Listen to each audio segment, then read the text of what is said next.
Assalamualaikum warahmatullahi taala wabarakatuh. Balik lagi bersama saya Ekoy di channel Markoy.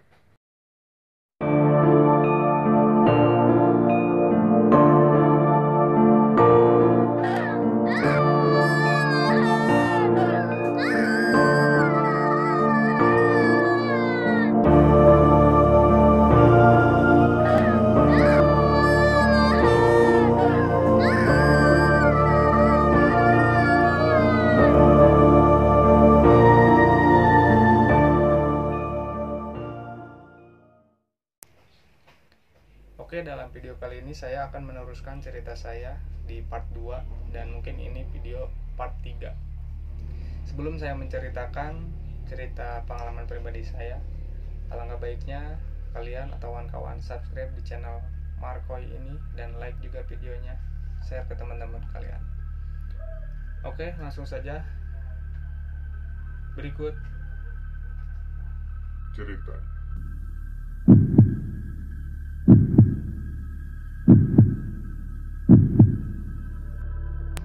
ngobrol, nanya, "Kak, lu tadi kenapa?" katanya. "Ada yang mau dibicarain, ada yang mau dibicarakan, ada apa?" katanya. "Muka lu pucat banget tadi," katanya, "kelihatannya." Nah, kata saya langsung bilang kayak gini, "Din, tadi pas saya ngobrol sama mama kamu, katanya, saya lihat di luar pintu, di luaran kan gelap tuh, posisi gelap. Nah, itu ada sekelebatan putih. Itu 3 kali loh, 3 kali. Terus ada suara ketawa, ada yang suara nangis." Pak Zudin kaget, "Wah, yang benar. Selama saya di sini katanya nggak ada apa-apa kok," katanya, "aman-aman aja." Nah, saya hiraukan lah, ya udahlah, mungkin saya kurang istirahat kali, katanya, makanya jadi halu. Nah, si Udin, "Ya udahlah, lupain aja," katanya, "kita mau ngopi-ngopi aja dulu." Nah, kita ngopi, ngobrol biasa. Gak terasa tuh waktu udah tengah malam, udah jam 1 kalau nggak salah. Nah, udah jam 1, biasanya kan saya kalau udah lagi main nongkrong sama anak-anak, kadang suka pulang malam terus gitu. Kadang jam 1, jam 2 kan. Terus saya bawa motor sendiri. Nah, udah saya di jam 1 tuh saya bilang ke si Udin, "Din, gue balik ah." "Gue balik," gitu. "Oh ya udah tuh," katanya, "gue juga mau tidur, ngantuk." "Oh ya udah, lu hati-hati," katanya, "di jalan. Kalau ada apa-apa kontak aja," katanya. "Oh ya udah, sip." Ya udah, balik. Nah, gue bawa nih motor, set. Nah, gue jalan, pas mau jalan ke jalan bukan jalan setapak, kayak gang kecil. Nah, gue masuk, itu di samping saya tuh kan ada pepohonan tuh. Jadi ini rumah teman saya, ini gang kecil. Nah, di pinggirannya tuh ada pepohonan kayak kayak pohon pisang, terus ada pokoknya jati apa gimana gitu, nggak tahu. Nah, di situ pas saya mau jalan, set, itu ada kayak kayak yang ada yang jatuh gitu, kayak itu keras banget gitu. Nah, saya langsung lihat ke samping, set, astagfirullah, saya langsung ucap astagfirullahaladzim, apaan ini. Nah, itu di sana saya takut, langsung kaget. Nah, saya langsung tancap gas. Itu kan jalan yang setapak itu kan ada yang ada yang jeleknya, ada yang lurusnya. Wah, saya tarik gas, saya cepetin motor itu, pokoknya jalan rusak tuh saya babat, udah gas ke jalan. Nah, di sana langsung saya ke di depan tuh kayak jalan raya. Nah, udah masuk jalan raya. Nah, di sana udah agak tenangan.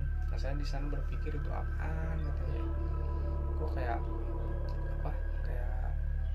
kayak tahu yang nimpuk atau emang ada dahan yang jatuh, itu walau-walau yang nggak tahu. Nah, saya jalan, terus saya bawa motor tuh santai sambil ngerokok. Jalan, udah lewatin pertigaan, belok kiri, udah. Nah, pas pertigaan kan rumah saya tuh kalau arah sini ke Purwakarta, yang ke arah mau ke arah Bandung yang ke atas itu jalur rumah saya gitu. Saya belok kanan, nah pas belok kanan itu di apa ya, di kan lewat jembatan tanjakan sedikit. Nah di samping kanan tuh kan ada rumah, itu rumah baru beres, itu rumah gede banget 2 tingkat. Nah yang paling anehnya itu kan rumah belum diisi itu, biarpun udah beres, udah bagus lah, udah segala macam, di pagar udah apa lah, cuman belum ada yang nempatin. Yang saya lewat rumah itu, pas saya santai bawa motor itu kayak ada orang lewat di depan saya gitu, di jalan di depan. Saya lewat, dan yang saya lihat itu mungkin maaf ya, setengah badan gitu, jadi ke atasnya tuh nggak ada, jadi cuman kaki doang hitam. Itu gak tahu apa itu. Nah pas saya lihat itu, saya kaget dong, langsung rem langsung rem. Nah pas saya lihat lagi itu udah nggak ada. Nah di sana saya langsung, itu keringat banget itu, pokoknya jantung tuh serasa kayak copot gitu, kayak mau copot. Nah pas saya lihat itu, terus saya langsung celangak kanan kiri, langsung saya tancap gas lagi, balik ke rumah. Kan biasanya kalau misalkan saya balik ke rumah kan suka nggak ngetuk pintu di pas mau masuk ke rumah. Kan di sampingnya juga ada jalan tangga buat ke atas. Itu masuk ke atas tuh langsung ke base camp gitu, langsung masuk ke base camp. Nah pas di sana saya masuk, buka pintu, nah saya langsung istirahat, langsung duduk, saya langsung ucap astagfirullahaladzim, itu yang lihat apaan katanya. Nah itu saya capek kan, ngantuk juga. Nah saya tidur, bangun subuh, dibangunin sama orang tua saya, bangun subuh, saya langsung bangun, sholat langsung mandi sarapan biasa. Saya ngomong sama orang tua saya, sama mama saya, "Pak," katanya, "kemarin malam kan saya pulang nih di teman saya di Siudin. Nah pas saya pulang, pas saya di sana, pas saya di rumah Siudin itu kayak ngeliat bayangan putih, suara-suara. Nah terus pas pulang itu di rumah itu yang di kanan, yang di samping kanan tuh kan rumah gede yang bekas bukan bekas sih ya, bayang baru jadi cuman belum ditempatin. Nah itu pas saya jalan tuh ada yang lewat, mah. Apaan yang lewat katanya? Orang? Bukan, itu kayak kaki doang gitu, jalan gitu, itu doang di depan. Saya depan, orang tua saya kaget loh. Wah yang bener katanya, langsung ngomong kayak gini, tuh kan kata mama juga apa, jangan ngelukis kayak gini, itu dampak buruknya tuh kayak gini, jadi kamu sering-sering lihat yang kayak gitu. Saya juga di sana kayak takut juga, kaget juga. Nah, saya berpikir, ya Allah, kok sering banget gitu kayak melihat hal-hal yang kayak gitu kan. Sebelum saya melukis itu kan nggak ada apa-apa, maksudnya yang lukis biasa gitu, nggak terjadi apa-apa gitu. Nah sejak saya melukis itu banyak sekali kejadian yang saya alami, dan banyak sekali keanehan yang saya rasakan atau yang saya lihat, makhluk-makhluk yang kayak gitu. Nah di sana saya ngobrol lagi sama orang tua saya, terus harus gimana kelanjutannya. Ya udah kamu ini aja, buang aja katanya,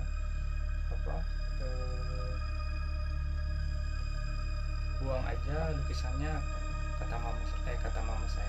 Nah, saya bilang, saya masa harus dibuang? Ya udah gini aja kata mama, bakar aja dah, ya aman.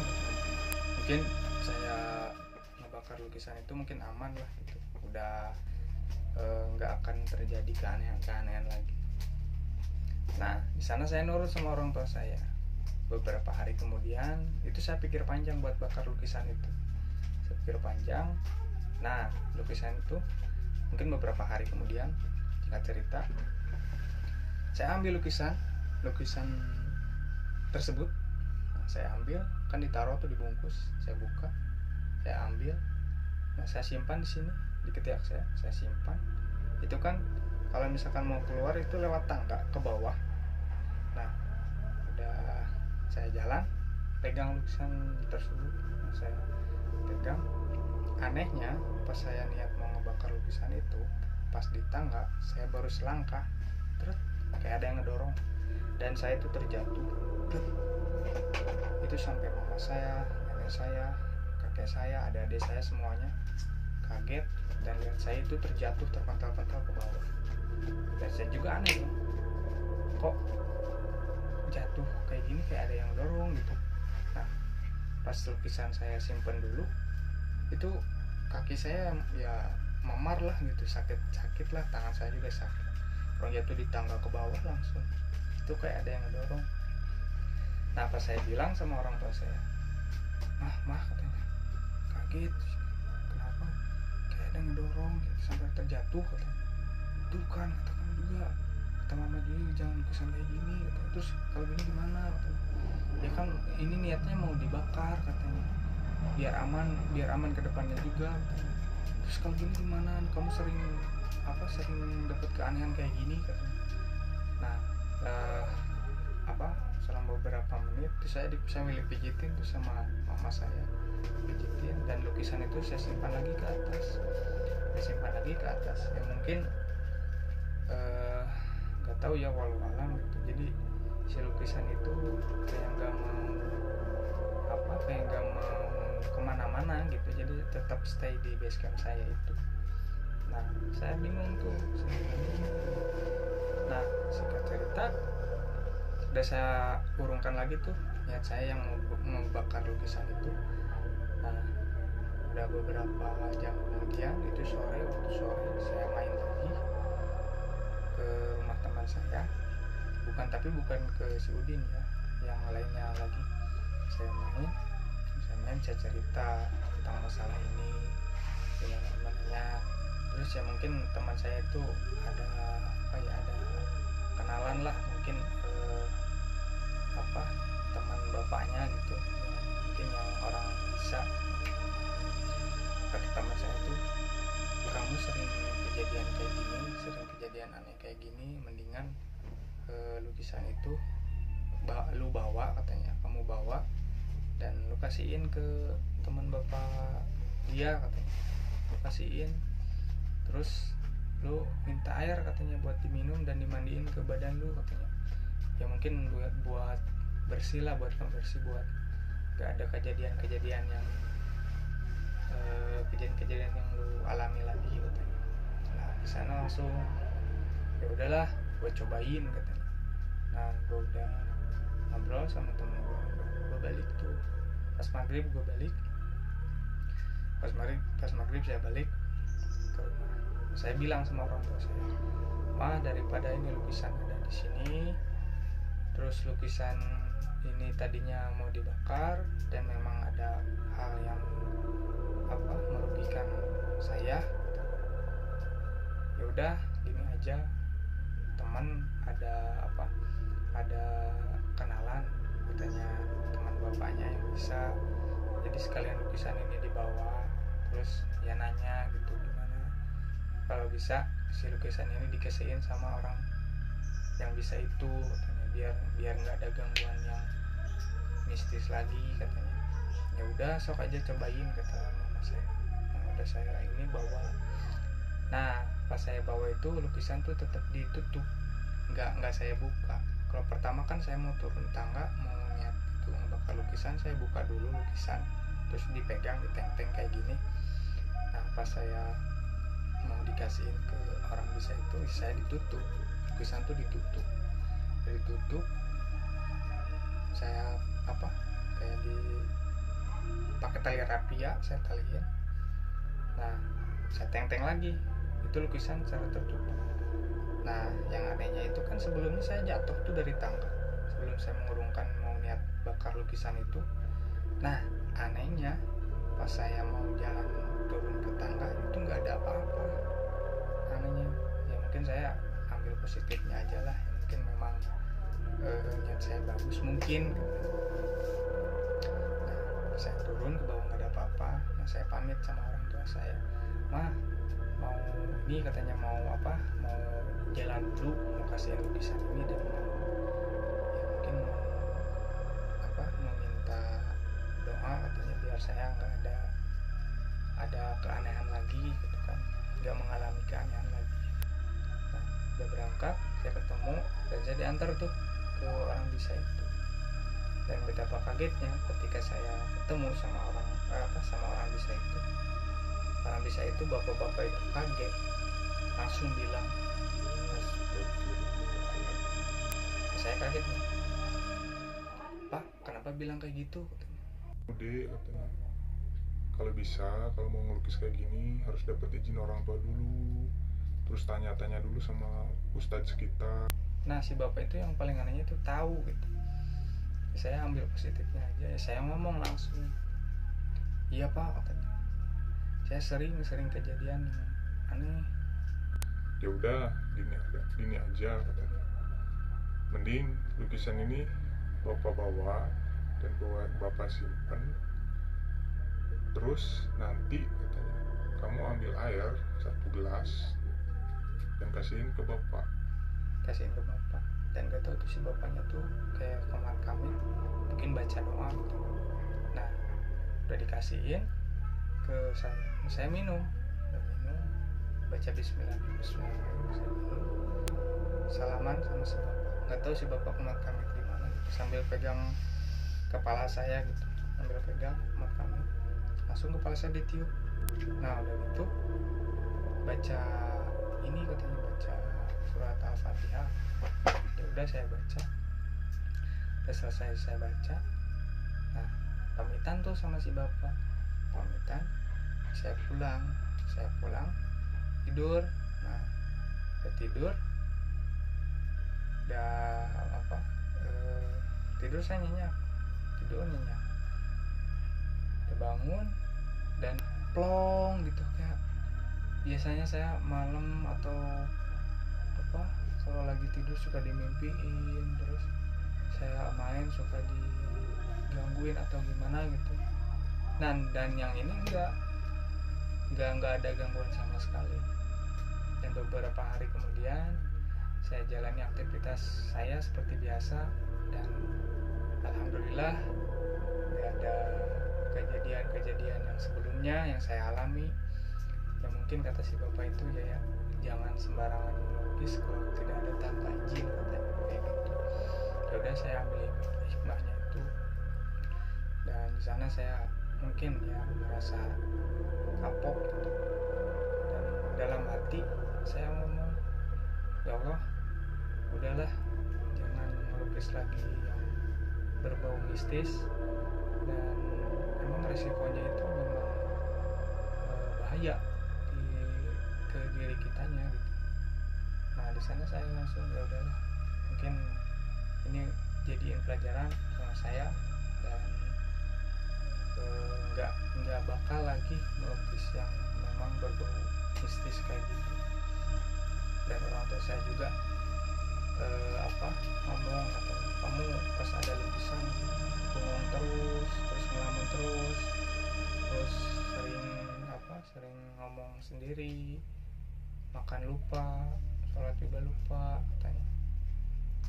Nah saya ngomong langsung, ya udahlah mungkin itu kesalahan saya yang ngelukis hal mistis yang ngelukis tersebut nggak ada izin dari mama katanya, dari yang lainnya juga, dan saya nggak bakalan lukisin dan nggak bakal lukis kayak gitu lagi gitu.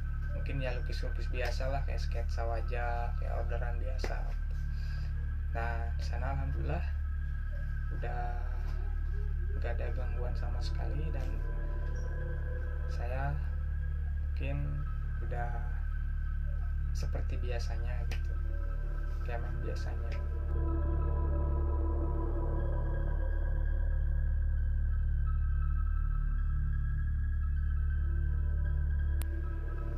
Oke, mungkin cerita saya atau pengalaman pribadi saya yang berbau mistis sudah selesai. Ambil hikmahnya, ambil pelajarannya, dan jangan lupa berdoa kepada Allah Subhanahu wa taala supaya bisa dilindungi dalam hal apapun. Oke, sekian dari saya, Ekoy, dan See you.